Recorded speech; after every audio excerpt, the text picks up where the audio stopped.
제가 중학교 1학년 이제 막 올라가서요, 한 2주 정도 지난 것 같습니다. 학교를 갔다가 집으로 돌아왔습니다. 아파트 7층에 살았는데요. 현관문을 열고 들어갔는데 현관문 앞에 평소에는 보지 못했던 신발들이 가득 있는 겁니다. 그 시간에 올 이제 분들도 없고, 사실 이제 누님들도 학교를 가서 아직 하교를 하지 않았을 때고, 신발이 많은 겁니다. 그런데 집 안에는 또 사람들이 안 보입니다. 그런데 저 안방에서 이제 사람들이 북적북적하는 소리가 좀 들리는 것 같습니다. 그래서 하굣길에 신발을 벗고 이제 현관을 이제 지나서 안방으로 이렇게 문을 조금 열어서 이렇게 고개를 내밀고 하는 봤습니다.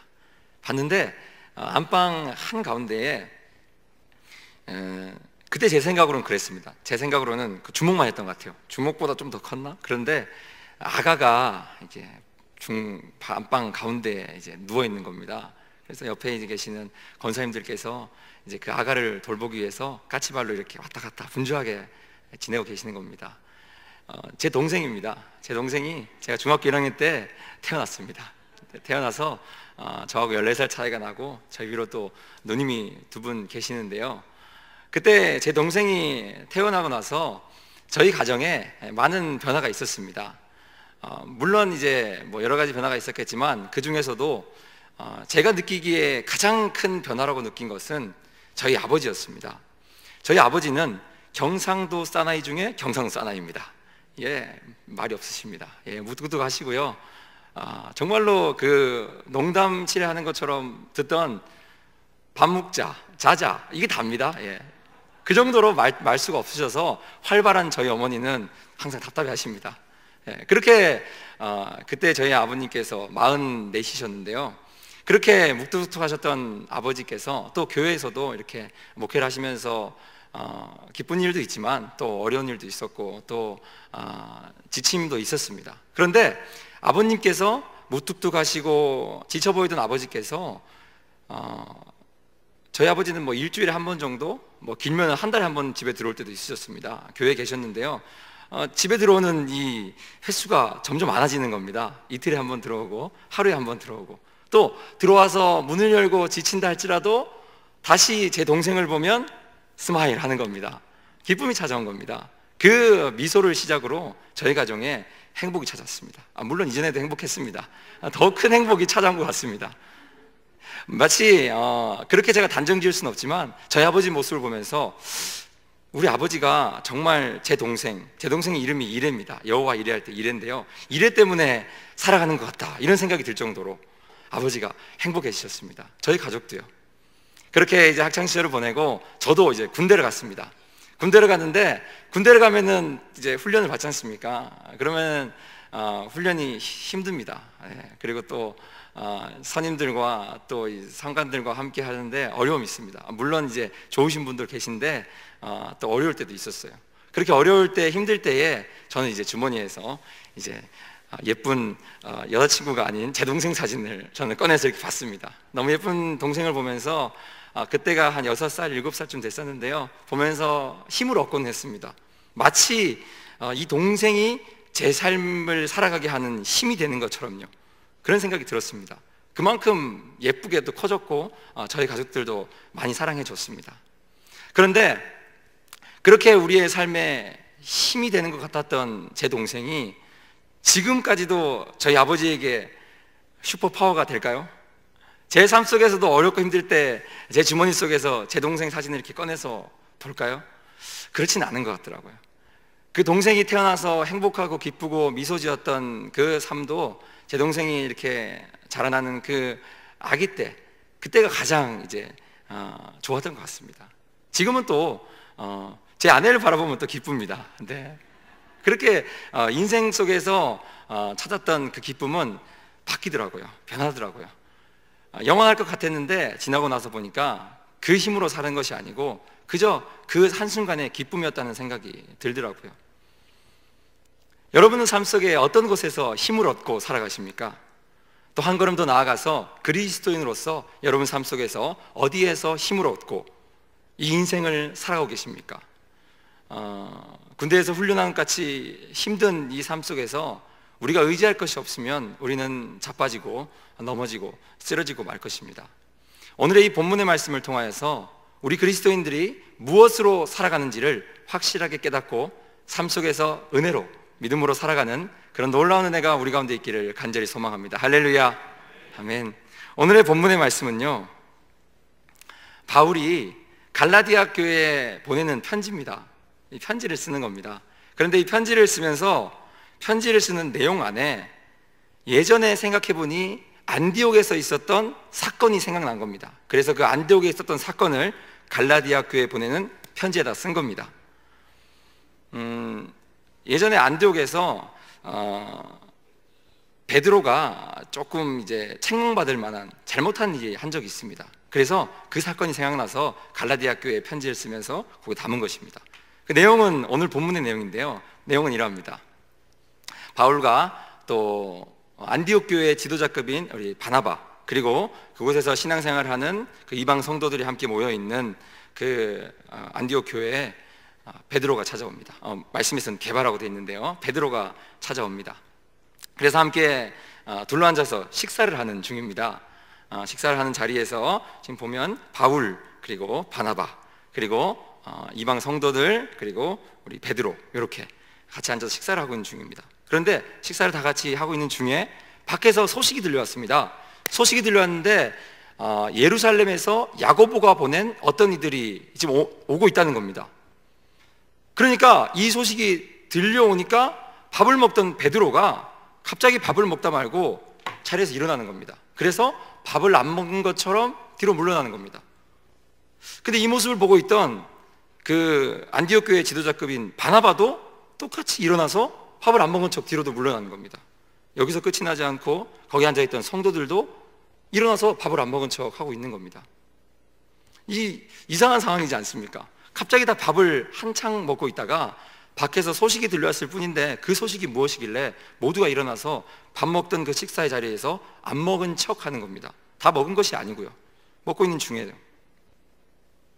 여러분, 베드로는 예루살렘 교회의 지도자입니다. 또 정통 히브리인이고 정통 유대인입니다. 이 유대인이 이방인들과 사실 식사를 한다는 것은 유대 정통율법에 어긋나도 한참 어긋난 것입니다.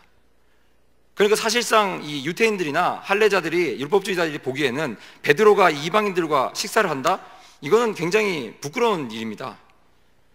그렇기 때문에 베드로가 밖에서 지금 야고보가 보낸 유대인들이 왔다는 소식을 듣고 할례자들이 왔다는 소식을 듣고 그 사람들이 내가 이방인들과 밥 먹는 모습을 보면 이거 어떡하지? 그 모습을 보여주기가 싫어서 두려워서 자리에서 일어나서 안 먹은 척하고 있는 겁니다. 나 밥 안 먹었는데 하고 있는 겁니다. 이게 얼마나 이상한 상황입니까? 밥을 잘 먹다가요. 이 모습을 베드로가 일어나서 나가고 바나바가 일어나서 나가고 또 이방 성도들이 일어나서 나가는 모습을 바울이 봤습니다. 바울이 보고 이 모습을 보니 이것은 보통 일이 아닙니다. 그저 밥 먹다가 잠시 일어나는 문제가 아니고 바울의 생각에는 복음의 핵심에서 벗어났다고 생각했습니다. 그 모습이요. 그래서 거기에 많은 사람이 있음에도 불구하고 모든 사람이 있는 자리에서 바울이 베드로에게 책망합니다. 강하게 책망합니다.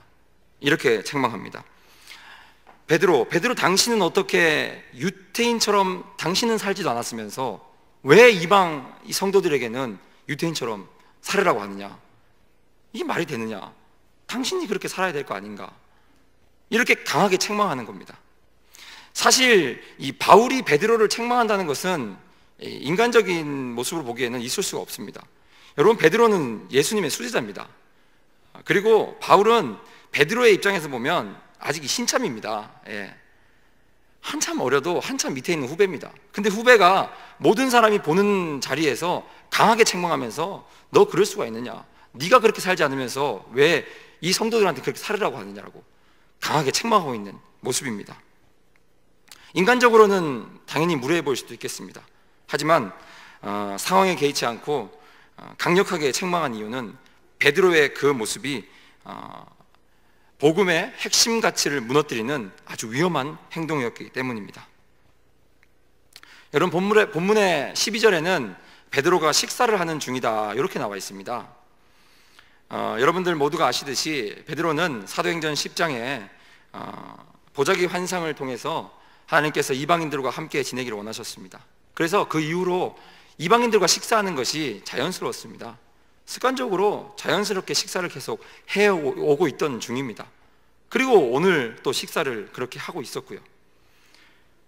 그런 베드로가 밖에서 온 할례자들을 의식해서 이 자리에서 일어나서 밥 안 먹은 척 하는 것이 얼마나 위선적이고 이중적인 모습입니까? 저는 경상도 사람인데요.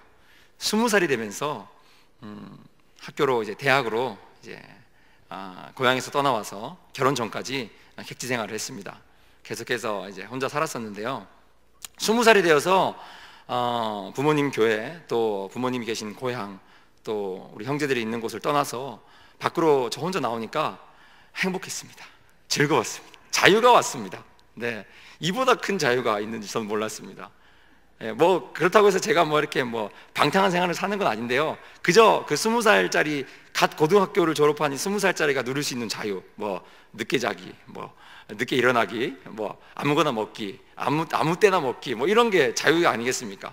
그런 게 사소한 자유였는데도 불구하고 저한테는 큰 자유였습니다.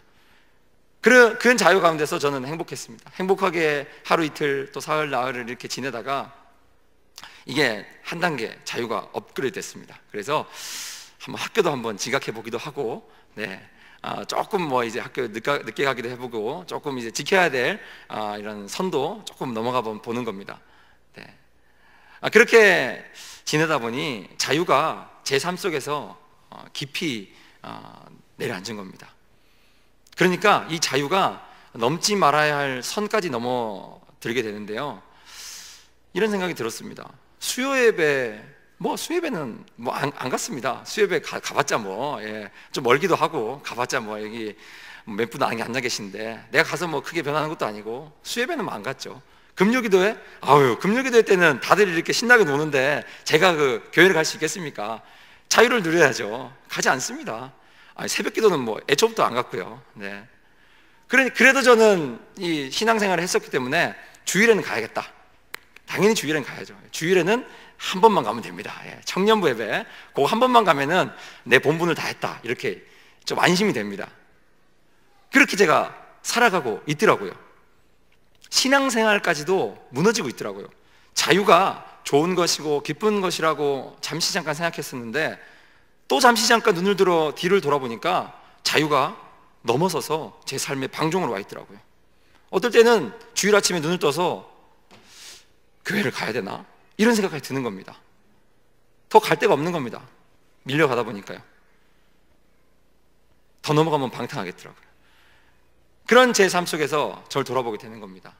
나는 도대체 고향에서 또 학창시절에 그 어린 나이에 신앙생활을 그렇게 열심히 했는데 도대체 나는 뭐 때문에 살았던 건가? 무엇을 힘으로 삼고 살아왔던 것인가? 여기 와서 아무도 없이 나 혼자 두니까 내 맘대로 살아가고 전혀 다른 삶을 살고 있는데, 그렇다면 이전의 삶은 다 거짓인가? 지금 이 모습이 진짜인가? 아니면 잠깐 내가 정신을 잃은 건가? 제 삶이 어떠한 힘으로 살아가는지 정체성의 혼란을 겪게 되는 겁니다. 여러분, 주변 환경과 또 주변 사람들을 의식해서 이중적으로 일어나서 이전과는 다른 모습으로 이 식사의 자리를 떠났던 그 베드로의 모습을 보면서, 또 그 얼마나 떠나왔다고 타지로 떠나와서 신앙생활이고 뭐고 다 내팽개치고 자유가 최고인 것 마냥 살아가는 제 모습을 바라보고 바울이 복음이 뭔지를 확실하게 우리에게 알려주고 있습니다. 우리 함께 본문의 16절을 합독하시도록 하겠습니다. 함께 읽겠습니다. 시작. 사람이 의롭게 되는 것은 율법의 행위로 말미암음이 아니요 오직 예수 그리스도를 믿음으로 말미암는 줄 알므로 우리도 그리스도 예수를 믿나니 이는 우리가 율법의 행위로서가 아니고 그리스도를 믿음으로써 의롭다함을 얻으려 함이라. 율법의 행위로서는 의롭다함을 얻을 육체가 없느니라. 아멘. 할렐루야. 사람의 의롭게 되는 것은 율법의 행위로 되는 것이 아닙니다. 오직 예수 그리스도를 믿는 믿음으로 말미암는 것입니다. 할렐루야. 우리가 그것을 알기 때문에 그리스도를 믿는 것입니다. 바울이 강력하게 선포하는 복음이 바로 이것입니다. 여러분, 그런데 여기서 더 큰 문제가 있습니다. 그것은 베드로의 이 위선이 본인에게만 남아있지 않고 전염이 된 것입니다. 베드로가 위선적으로 행동하여 일어나서 물러났던 모습을 그 교회의 지도자급인 바나바가 바라봤습니다. 그리고 나도 이러면 안 될 것 같은데, 나도 좀 부끄럽고 두려운데, 일어나서 물러가는 겁니다. 위선의 행동이 전염되는 것입니다. 여기서 그치지 않고 또 이 위선은 전염됩니다. 거기 앉아있던 성도들도 그 한 사람 베드로의 모습을 보고 일어나서 아닌 척 뒤로 물러가는 것입니다. 소신대로 행동하지 못하고 유대인들의 비유를 맞춘 베드로의 이중적이고 위선적인 행동은 바나바와 남아있는 모든 성도들에게 악영향을 주었습니다. 아마 베드로가 자신의 소신대로 믿음을 지켰더라면 바울에게 책망받을 일은 없었을 것입니다. 바나바와 또 아마도 바나바와 성도들도 그렇게 행동하지 않았을지도 모릅니다. 여러분, 이중적이고 위선적인 베드로의 모습을 보면서 한 사람의 그리스도인이 중요하다는 것을 깨닫게 됩니다. 그리스도인의 한 사람의 그릇된 행동은 우리 본인에게만 남아있지가 않습니다. 주변에 있는 사람들에게 전염이 됩니다. 그리스도인을 따르는 사람들에게 직간접적으로 악영향을 끼치며 나아가 우리와 함께하는 동료, 친구, 가족, 우리 모든 사람들에게 악영향과 피해를 주게 됩니다. 그리스도인의 모습은 한 사람을 살릴 수도 있으며 한 사람을 죽일 수도 있는 것입니다. 이러한 중요한 위치에 있는 우리가 그리스도인이라고 불리우는 자들입니다. 여기 앉아있는 사랑하는 성도 여러분, 다른 이들을 살리는 그리스도인이 되기 위해서는 우리가 먼저 예수 그리스도를 믿는 믿음에 흔들림이 없어야 합니다. 할렐루야, 아멘. 하나님보다 사람을 의식하는 기준을 가지게 되면요, 잠시 잠깐은 믿음으로 사는 것처럼 보입니다. 하지만 정작 중요한 순간에는 무너지고 넘어지고 자빠져서 베드로처럼 자리에서 일어나서 물러가는 겁니다. 갈대처럼 흔들리는 신앙으로는 나뿐만 아니라 주변 사람들을 다 자빠지게 하는 겁니다. 나 한 사람의 중요성이 이 모든 함께하는 사람들에게 선한 영향을 끼칠 수도 있으며 또한 악영향을 끼칠 수도 있는 것입니다. 사람을 의식하는 기준을 가진 자는 사람에게 인정받기를 원합니다. 경험이나 지식을 내세우고요, 또 싸워서 이기려고 합니다. 그렇게 사람을 의식하면서 살아가다 보면은 결국엔 베드로처럼 눈치를 보면서 복음의 핵심에서 완전히 벗어나 있을 것입니다. 오늘 바울 사도의 선포를 우리에게 하는 책망으로 겸손히 받는 은혜가 있기를 소망합니다. 할렐루야. 우리의 삶을 돌아보는 계기가 되기를 소망합니다. 인사할 때도 서로 대화할 때도 우리의 모습 그대로에서 예수 그리스도를 따르는 임을 드러나는 은혜가 있기를 소망합니다. 또 가정에서도 직장에서도 사람을 의식하지 않고 믿음으로 바로 세워진 우리가 되기를 소망합니다. 세상의 욕심에서 완전히 벗어나서 정직하고 겸손하며 온유하고 진실되게 살아가는 우리가 되기를 소망합니다. 그러한 사람은 어디를 가든지 선한 영향을 끼칩니다. 참 복음을 전함으로 사람들을 살립니다. 그것이 우리의 삶입니다. 그것이 그리스도인의 삶입니다. 하지만 그런 삶은 우리의 힘으로는 절대 되지 않습니다. 그런 삶은 오직 복음의 능력으로만 되는 것입니다. 할렐루야, 아멘. 예수 그리스도를 믿는 믿음으로 가능한 것입니다. 할렐루야, 아멘. 우리 함께 예수 그리스도를 믿는 믿음으로 살아가는 그리스도인 되기를 진심으로 소망합니다. 할렐루야, 아멘. 우리 함께